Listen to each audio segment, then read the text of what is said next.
8장 22절 같이 한 목소리로 읽으실까요? 같이 한 목소리로 읽도록 하겠습니다. 시작.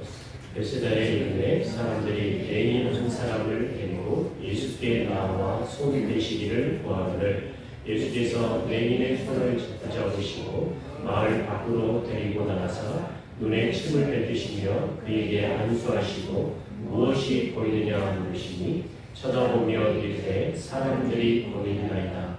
나무 같은 것들이 걸어가는 것을 보나이다 하거늘 이에 그 눈에 다시 안수하시매 그가 주목하여 보더니 나아서 모든 것을 밝히 보는지라. 예수께서 그 사람을 집으로 보내시며 이르시되 마을에는 들어가지 말라 하시니라. 아멘. 말씀을 들어가기 전에 온 세계를 위해서 기도의 시간을 좀 많이 가져야 될 것 같습니다. 하나님께서 이 세상을 좀 지켜주시기를 기도를 해야 될 것 같은데요. 무더운 날씨가 어디까지 갈지 모르겠습니다.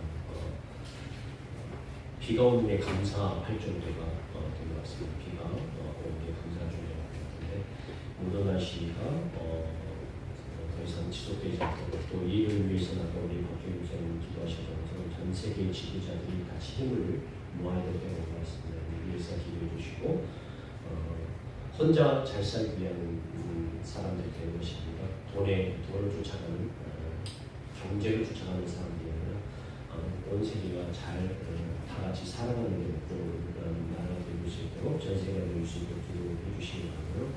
그리고 우리의 다음 세대들이 이런 상황이 계속되면 우리의 다음 세대들, 우리의 자녀들이 살아갈 세상이 참 무섭습니다. 제가 보기엔 굉장히 무서운 것 같은데 여러분 위해서 기도해 주시고 또 요즘 우리나라에 한 주간 이슈가 됐던 것들이 많죠. 해병대 성령 아들이 공개한 성령을 이렇게 이뤘습니다. 그런 사고가 있습니다. 기도해 주시고 그리고 초등학교 교사들의 인권의 문제가 또 이슈가 됐습니다. 그래서 부모의 권력이 우리 선생님들이 미치지 않는 그래서 자녀들을 잘 기를 수 있는 그런 나라가 되고 있도록 기도해 주시고 또 교회적으로는 우리 자녀들이 오늘부터 성경학교를 시작해서 3주간 영성학교를 합니다. 우리 성도님들이 감사한 건 우리 성경학교를 위해서 또 후원해 주시고 또 간식도 보내주시고 이렇게 하시는 거 너무 감사하고요. 그런 관심과 기도를 통해서 우리 자녀들이 더욱더 잘 성장해 갈 것으로 믿습니다. 우리가 계속해서 영적인 침체를 다루고 있습니다.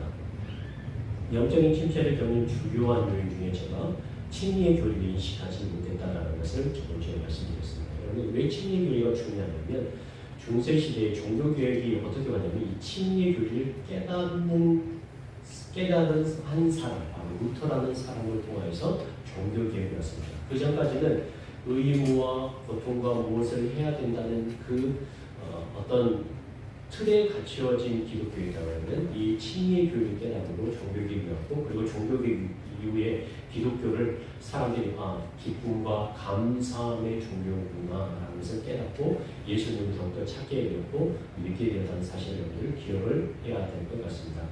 이 종교개혁 이후로 자신의 힘이 아닌 은혜로 구원 얻는 것을 통해서 사람들이 하나님을 발견했고 그리고 이 이후로 사람들이 일반적인 종교처럼 자신들을 증명하지 않아도 하나님의 은혜와 사랑을 우리가 믿고 받아들이면 하나님의 자녀로 살아갈 수 있다는 그 감사함을 발견하게 된 계기가 된 것 같습니다.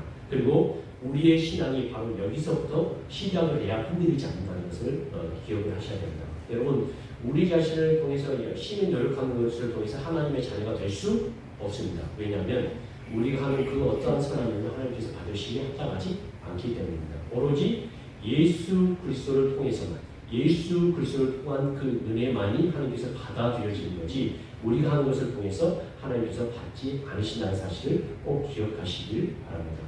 오늘 말씀은 우리가 주님을 따라서 움직이지만 그러함에도 희미하게 보이는 것들이 있습니다.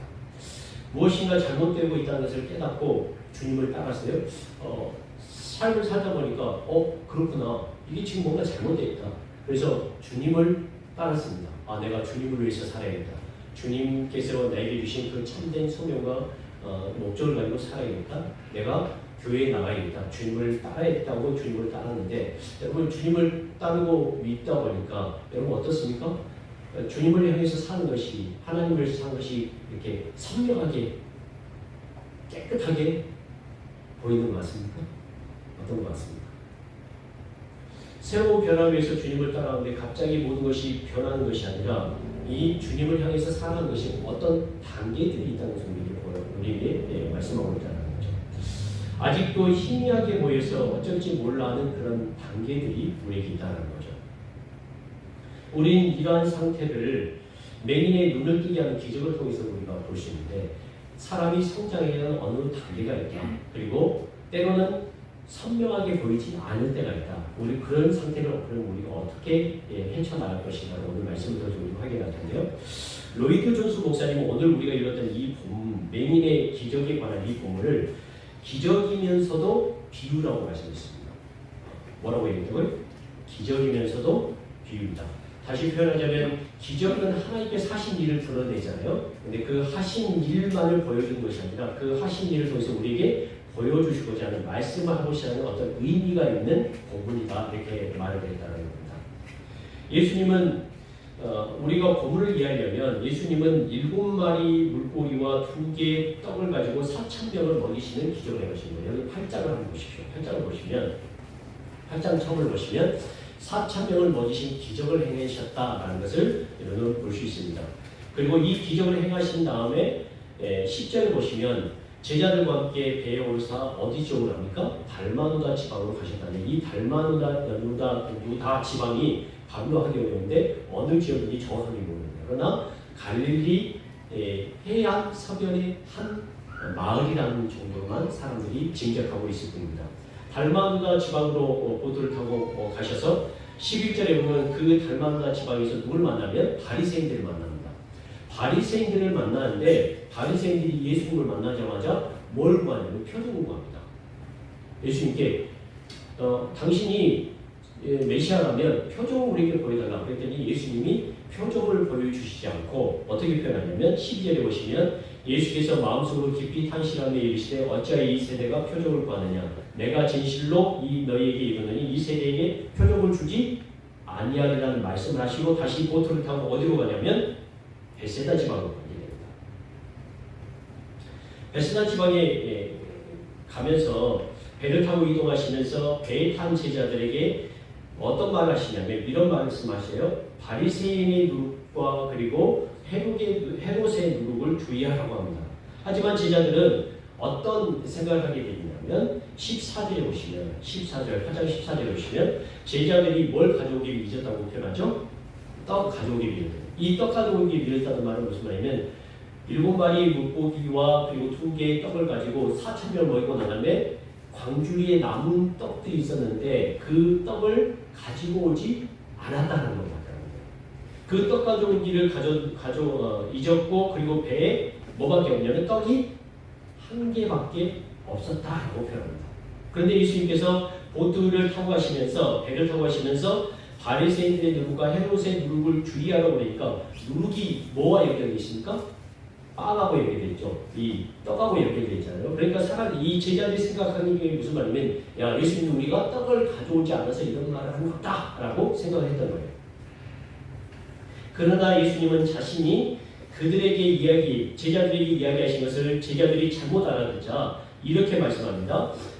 어떻게 말씀하냐면 17절에 보시면 너희가 어찌 떡이 없으므로 수군거리느냐 아직도 알지 못하느냐 깨닫지 못하느냐 너희 마음이 둔하느냐 너희가 눈이 있어도 보지 못하며 귀가 있어도 듣지 못하며 또 기억하지 못하느냐 내가 떡 5개를 5,000명에게 떼어줄 때 조각 몇 바구니를 거두었느냐 이르되 12입니다. 또 7개를 4,000명에게 떼어줄 때 조각 몇 바구니를 거두었느냐 이르되 7입니다. 이르시되 아직도 뭐한다고요? 깨닫지 못하시냐 했는데 제자들이 깨달았을까요? 못 깨달았을까요?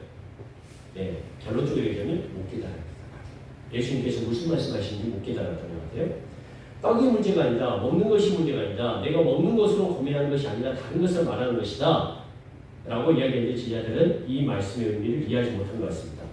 우리는 이 사실을 제자들이 이해하지 못했다는 것을 예수님께서 어떻게 말씀하고 계시냐면 오늘 우리가 읽었던 매니를 고치는 그 기적을 통해서 이 사실을 우리가 확인하겠는데 예수님과 제자들이 탄 배가 베세다에 도착을 합니다. 그리고 거기서 많은 사람들이 예수님께 왔고 그리고 어떤 사람들이 22절에 있는 것처럼 눈먼 사람을 예수님께 데려와서 만져달라고 요청을 합니다. 우리는 매니를 고치시는 것이 기적이자 비유라는 사실을 계속 기억해야 된다고 말씀했는데 매니를 고치신 기적을 통해서 우리는 많은 사람들이 예수님을 따라 나섰지만 그들의 영적인 상태가 어떤 상태에 있는지를 보게 되는데 그들이 예수님을 따라 나섰지만 왜 영적인 침체를 겪고 있는지 예수님은 이 기적을 통해서 우리에게 보여주고 있습니다.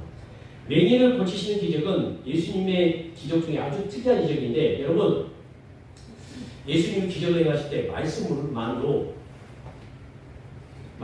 고치신 기적들이 많아요. 그리고 다른 것을 통해서 기적을 행하시는 분도 많죠. 그런데 이 기적은 어떤 기적이냐면 좀 특이한 기적인데 맹인의 눈을 바로 말 한마디로 고치셔도 되는데 예수님께서 맹인의 손을 붙잡고 어디로 갑니까? 예, 이걸 잘 봐야 됩니다. 마을 밖으로 데리고 나갑니다. 그리고 그 눈 위에 뭘 합니까? 침을 뱉으십니다. 잘 생각해야 돼요. 결국 사람을 데리고 나왔어요. 사람을 세워놨을까요? 앉혀놨을까요? 맹인. 제가 본 침을 뱉으면 앉혀놨을 것 같아요. 앉혀놓고 어떻게 하면 얼굴에 침을 뱉으시는 거예요. 이게 침을 이렇게 해가지고 이게 만진 게 아니라 침을 뱉었다고 표현해요. 여러분 그래서 말 밖으로 데리고 가실 것 같아요. 다른 사람들이 오늘 앞에서 해가지고 이렇게 하면 될까요? 안 될까요? 안 될 것 같아요. 안 될 거예요. 그래서 말 밖으로 데리고 가시는데 앉혀놓고 침을 위에 뱉으셨어요. 그리고 한번 얼굴 만지셨어요. 그리고 물어보고 그래요. 야, 뭐가 보이냐? 물어봐요. 예. 맹인은 누가 보인다고 표현합니까? 사람들이 보인다고 이야기를 합니다. 그리고 그 사람들이 어떤 형태로 보이는지를 이렇게 말합니다. 나무 같은 것들이 걸어가는 것을 본다라고 표현합니다. 그러자 예수님께서 어떻게 합니까? 다시 안수를 하시고 나서 그가 주목하여 보더니 나와서 모든 것을 밝히 보게 됐다고 표현합니다. 그리고 예수님께서 그 사람을 집으로 보내시면서 이야기하는데 마지막 말씀이 좀 이상한 말씀이에요. 여러분 마지막 말씀을 보시면 26절에 보시면 그 예수께서 그 사람을 집으로 보내시며 이르시되 어디에 들어가지 말라고요? 마을에는 들어가지 말라고요. 여러분 집이 어디 있어요? 마을에 있죠. 근데 마을에 들어가지 말고 어디는 가라고요? 집으로 가라고요. 이게 말이 됩니까? 말이 안 되는 거잖아요. 우리는 말씀을 통해서 이 말씀을 통해서 다음과 같은 사실을 알 수가 있는 첫째는 뭐냐면 뒤에 있는 것처럼 많은 사람들이 예수님의 소식을 듣고 그분을 따라 나섰습니다. 그렇지만 예수님을 명확하게 보지 못하고 따라다니는 것입니다. 맹인이 예수님의 손에 이끌려 마을 밖으로 가서 1차적인 조치를 통해서 보게 되죠. 그는 명확하게 사람을 본다고 말하면 그런데 그 사람을 명확하게 봤다고 얘기를 하는데 뭐 같은 것들이 지나간다고요? 나무 같은 것들이 걸어간다 한다고 말합니다. 우리 이 말을 통해서 나무 같은 것을 생각해 볼 수 있는데 많은 사람들이 예수님을 믿습니다. 예수님을 따르겠다고 합니다. 그리고 맹인처럼 예수님의 손에 붙들려서 오신 분들도 있죠. 그리고 맹인처럼 나름의 체험도 있습니다. 맹인이 지금 보지 못했다가 뭐는 기적을 체험합니다. 그런데 이게 사람을 보기만 하는데 나무 같은 것들이 걸어간다고 본 것은 본 겁니까? 안 본 겁니까? 예, 보긴 봤는데 어떤 사람들이 본 겁니까? 아주 희미하게, 불분명하게 봤다라는 거예요. 무엇인가 명확하게 보기 위해서 예수님을 따라하는데 이 맹인이 예수님을 따라갈 때 어떤 기대감을 가지고 왔겠어요? 눈을 완전히 한 번에 뜨게 될 거라는 기대를 가지고 예수님을 따라하는데 지금 처음의 조치를 통해서 그가 밝히 본 것이 아니라 희미하게 어렴풋하게 보았다는 것을 말하는 겁니다. 나에게 어떤 일이 일어나긴 했는데 그것이 무엇인지 알지 못한다는 거예요. 영적인 침체가 오는 이유가 여기 있는데 무엇인가 아는데 명확하게 알지 못해서요. 예수님을 따라가면 내 인생에 내 삶에 무엇인가 정확한 것이 명확한 것이 주어질 거라고 생각을 했는데 예수님을 따라 나섰는데 예수님이 희한하게 명확하게 모든 것이 깨끗하게 보이지는 않을 때가 있다. 이럴 때 우리에게 뭐가 온다고요? 영적인 침체가 온다. 여러분, 예수님을 따르면 분명히 예수님이 하나님의 말씀에도 하나님께서 우리에게 복 주신다고 했고 우리에게 약속을 주신다고 했고 우리에게 좋은 것을 주시는 하나님이라고 말씀하고 계시는데 예수님을 따르는데 복이 오는 것 같지 않고 때로는 다른 것들이 올 때 우리가 어떻습니까? 이상하다? 내가 뭐 잘못해서 그러나? 하나님을 잘못 믿어서 그러나? 그러는 침체가 오잖아요. 이상한 부분이 온다라는 거예요. 자, 그럴 때 이럴 때 어떻게 해야 될까? 마틴 로이드 존스 목사님은 이런 상태에 있을 때 어떻게 치료를 받을 수 있는지 조언할 때 첫 번째는 뭐냐면 여러분 어떻게 하라면 아니요 앞으로 넘어와 주세요. 첫 번째는 뭐냐면 무엇보다도 눈이 보인다고 성급하게 주장하면 안 된다는 거예요. 조급해하지 말라는 것입니다. 이 맹인도 틀림없이 유혹을 크게 받았을 것인데 전에는 아무것도 보이지 않았습니다. 그런데 주님이 눈에 침을 뱉고 무엇이 보이느냐라고 물으시자 사람들이 보인다고 말합니다. 그리고 나무 같은 것들이 거듭난다고 말을 하죠. 맹인은 아마도 자신에게 일어난 변화를 알고 나가서 말하고 싶었을 것입니다. 여러분 이제 보입니다. 나는 이전 사람이 아닙니다라고 말하고 싶었을 거라는 거죠. 그러나 어떤 의미에서 완전히 시력이 회복된 것은 아니라는 거예요. 보인다고 말할 수도 없고 보이지 않는다고 말할 수도 없는 그런 상태에 애매한 상태에 있는 것 같습니다. 많은 사람들이 여기서 치명적인 잘못을 범하는데 무언가 알 것 같아서 간증도 합니다. 자랑도 합니다. 변화되었다고 말합니다. 그러나 여전히 혼동하는 상태임에도 불구하고 섣불리 자랑합니다. 여기서 자신을 침체시키는 이유가 발생한다는 거예요. 왜냐하면 정확하게 무엇인지 알지 못하기 때문입니다. 여러분 가끔 가다가 TV에 나오는 유명한 죄를 범한 사람이 갑자기 누구를 믿게 됐다? 예수님을 믿게 됐다고? 그리고 막 이 사람이 변화되었다고 하면서 나와서 다른 큰 교회 가서 간증을 하게 된다. 그런데 얼마 지나지 않아서 이 사람에게 안 좋은 소식이 됩니다. 다시 또 어떻게 됐다고요? 네, 이상한 일이 했다고 하는 소식입니다. 무슨 말이냐면 이 사람들은 정확하게 예수님을 보지 못했는데 자기는 본다라고 주장합니다. 정확하게 알지 못했는데 그냥 간다는 거예요. 섣불리 간다는 거예요. 첫 번째는 뭐냐면 너무 조급해하지 말라는 거예요. 성급해하지 말라는 거예요. 두 번째는 뭐냐면 이 첫 번째하고 정반대되는 건데 그렇다고 너무 절망하지 말라는 거예요. 절망하는 단계로 나가면 안 된다는 거예요. 너무 성급하게 나선 것도 문제지만 두 번째는 절망하는 단계로 나아가는 것입니다. 예수님이 만져주셔서 보기는 봤어. 그런데 예수님도 별 수 없어.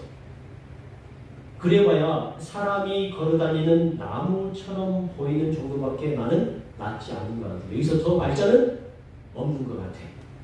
더 이상 해봐야 소용없어. 더 믿어봐야 소용없어. 왜 나에겐 보이지 않을까?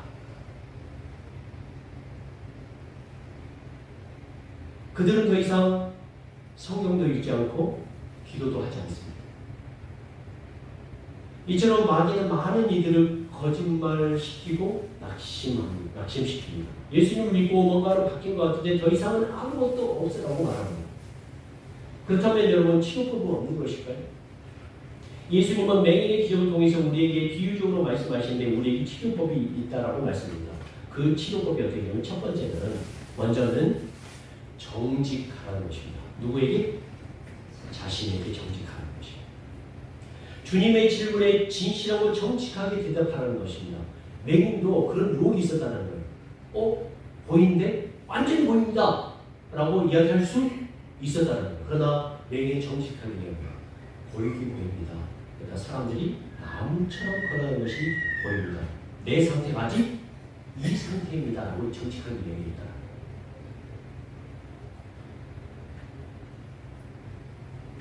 이 사람을 구한 것은 바로 정직이었습니다. 이게 우리가 던질 질문인데 여러분 여러분은 지금 예수님을 믿겠다고 따라 나설 때 지금 어떤 단계에 있는 것 같습니까? 모든 것이 정확하게 보입니까? 밝게 보입니까? 만족하십니까? 앞이 잘 보이십니까? 앞이 잘 보이는지 안 보이는지 여러분 자기 상태부터 명확하게 파악하십니다. 우리는 하나님을 알고 있습니까? 예수님을 알고 있습니까? 우리의 구주라는 사실을 알 뿐만 아니라 그분을 인격적으로 알고 있습니까?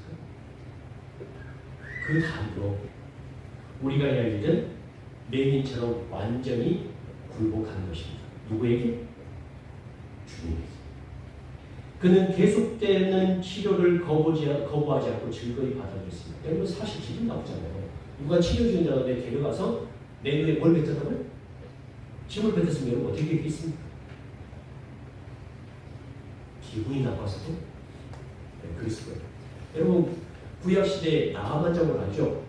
야 저기 가서 씻어 그랬더니 내가 이런 강에 어떻게 들어가냐고 그러잖아요.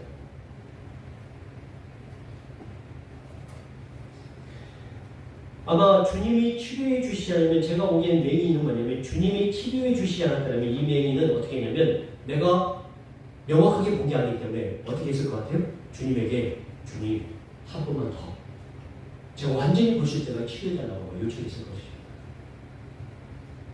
여러분도 똑같이 할 수 있습니다. 하나님의 말씀 앞으로 나아가시기 바랍니다. 이제 여러분 의무는 더 이상의 물음은 놔두시고 혹시 아직 하나님을 더 명확하게 보지 못하고 있다면 누가 앞에 더 나아가는 거예요? 하나님 앞에 더 나아가셔야 돼요. 하나님 알려주세요. 하나님 말씀해 주세요. 내가 밝히 볼 수 있도록 흔들리지 않도록 저에게 알려주세요. 하나님 하실 수 있잖아요. 하나님 고쳐주실 수 있잖아요. 하나님을 새롭게 해주실 수 있잖아요. 그러니까 저에게 밝히 다음의 단계를 보여달라고 하나님 앞으로 나아가시는 겁니다. 그리고 그 하나님께서 하시는 조치에 대해서 어떻게 해야 될까요?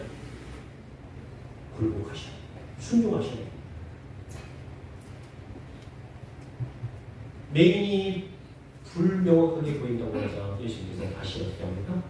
안수하시죠. 그러고 나서 어떻게 표현합니까? 25절에 보면 이에 그 눈에 다시 안수하시며 그가 주목하여 보더니 나아서 모든 것을 밝히 보는지라는 거예요.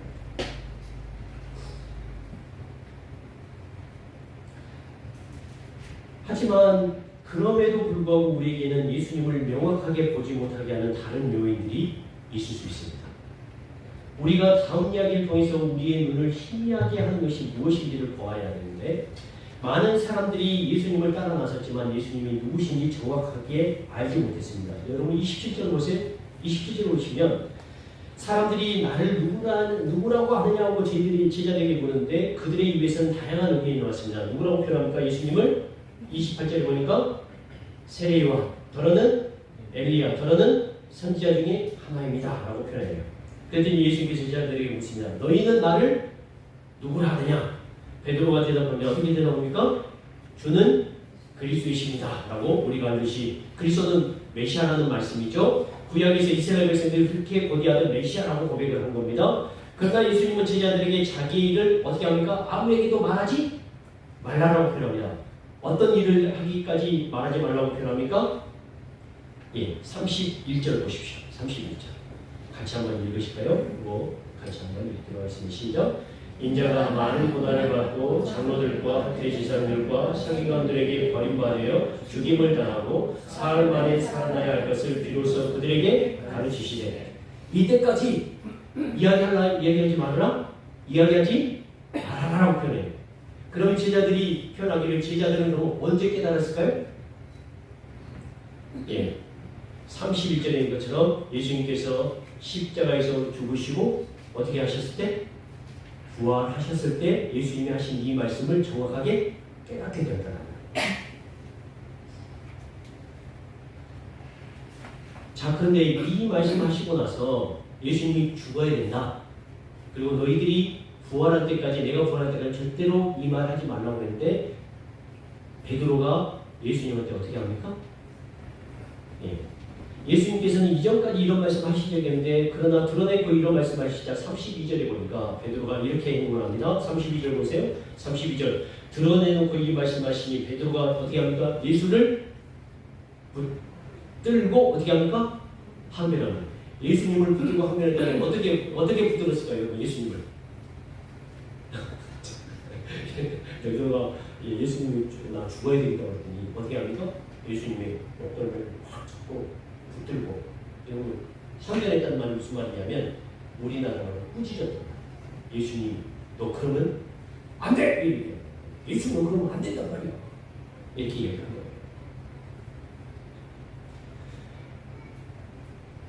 제자가 선생님을 꾸짖는 것입니다. 왜냐하면 왜 베드로가 예수님을 꾸짖었을까요? 왜 그랬을까요? 한번 생각해 보세요. 베드로가 생각했던 메시아상과 예수님이 말씀하신 메시아상이 어떻게 합니까? 다르기 때문에. 우리에게 찾아오는 영적인 침체가 바로 여기 있는데 내가 생각하는 예수님과 성경이 말하는 예수님이 다른 것입니다. 내가 믿었던 예수님과 성경이 말씀하는 예수님이 다릅니다. 우리는 살아가면서 우리에게 다르게 대하는 예수님 때문에 멘붕이 올 때가 있어요. 사람들은 예수님에 대해서 자신들이 생각하는 대로 말합니다. 제자들은 예수님과 함께 있기에 예수님이 원하시는 정답을 이야기할 줄 알았어요. 그러나 영적인 침체는 우리가 정답을 알고 있기에 오지 않는 것이 아니라 정답을 알고 있으나 그 정답을 알고 있으나 우리가 생각하는 정답과 차이가 있기 때문에 영적인 침체가 온다는 거예요. 예수님은 그래서 베드로에게 뭐라고 그럴까? 이 사탄이라고 표현합니다. 하나님의 일을 생각하지 않고 사람의 일을 생각한다고 합니다. 우리의 상태가 어떠냐면 바로 베드로와 같은 이 상태에 머물고 있지는 않은지 한번 생각해 봐야 된다는 거죠. 예수님께서 베드로에게만 이런 말씀을 하시지 않고 어떻게 얘기하냐면 무리와 제자들을 불러서 자신이 어떤 분이신지 그리고 자신을 따르려면 어떻게 해야 하는지 공식적으로 말씀하시는데 34절부터 38절입니다. 예수님께서 야 이들이 나를 따르려면 어떻게 해야 되느냐? 나를 따르려면 어떻게 해야 되냐? 34절부터 38절까지 같이 읽겠습니다. 시작. 무리와 제자들을 불러 이르시되 누구든지 나를 따라오려거든 자기를 부인하고 자기 십자가를 지고 나를 따를 것이니라. 누구든지 자기 목숨을 구원하고자 하면 잃을 것이요 누구든지 나와 복음을 위하여 자기 목숨을 잃으면 구원하리라. 사람이 만일 온천을 얻고도 자기 목숨을 잃으면 무엇이 유익하리요? 사람이 무엇을 주고 자기 목숨과 바꾸겠느냐? 누구든지 이 음란하고 죄 많은 세대에서 나와 내 말을 부끄러워하면 인자도 아버지의 영광으로 거룩한 천사들과 함께 올 때에 그 사람들을 부끄러워하리라. 여러분, 여러분이 원하는 날이 여기 단 하나도 있습니까? 있습니까? 없습니까? 네, 별로 없을 거예요. 없을 거예요. 야, 나를 따르면 어떻게 해야 된다고?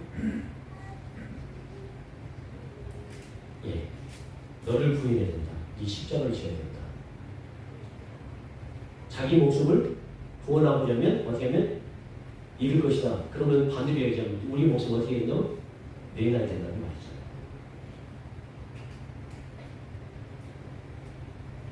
여러분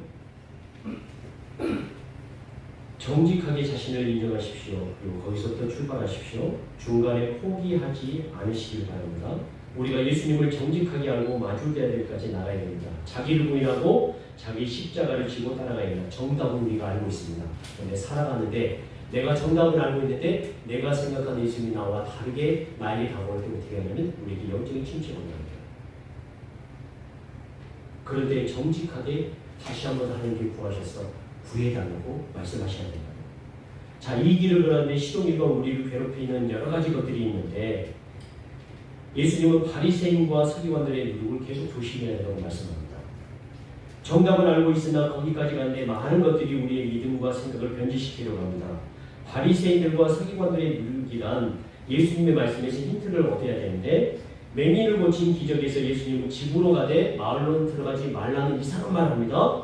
예, 보통 집은 마을 안에 있죠. 근데 마을로 들어가지 말고 집으로 가라는 이 말씀을 어떻게 해석하냐면 이렇게 해석하시는 분이 있어요. 맹인이 예수님을 만나고서 새로운 삶을 얻게 됐습니다. 그렇죠? 밝게 보게 됐죠? 그런데 맹인에게 집으로는 가되 마을로 들어가지 말라고 표현합니다. 무슨 말이냐면 집으로는 가되 이전에 마을의 질서를 따르지 말고 주님의 질서를 따라 살라는 말씀으로 해석하는 분들이 있습니다. 주님의 질서를 따르기 위해서는 우선 여러분 자신의 것을 내려놓아야 합니다. 세상의 것을 내려놓아야 합니다. 주님의 말씀을 부끄러워하지 않아야 합니다. 왜냐하면 주님만이 생명이기 때문입니다. 자기를 부인하는 것입니다. 자기 십자가를 져야 합니다. 자기 목숨을 내려놓아야 합니다. 이것이 주님의 길입니다. 그러나 세상의 길은 주님을 믿어도 되지만 어떻게 되냐면 세상의 것도 포기하지 말라고 합니다. 여러분 그러나 절대로 그것을 통해서는 우리에게 참 은혜와 평안이 있을 수 없습니다. 적당하게 살라고 합니다. 여러분 맹인에게 야 예수님께서 적당하게 살면 야 마을 집에도 들어가고 마을에도 들어가고 집에도 들어가는 이렇게 표현했을 때 집에 들어가지 마을에는 들어가지 말라고 이렇게 얘기하시는 이유는 뭐냐면 많은 사람들이 예수님을 믿는데 적당하게 살라고 표현하고 희미하게 믿으라고 합니다. 적당하게 믿으라고 하죠. 여러분 거기에서 벗어나세요.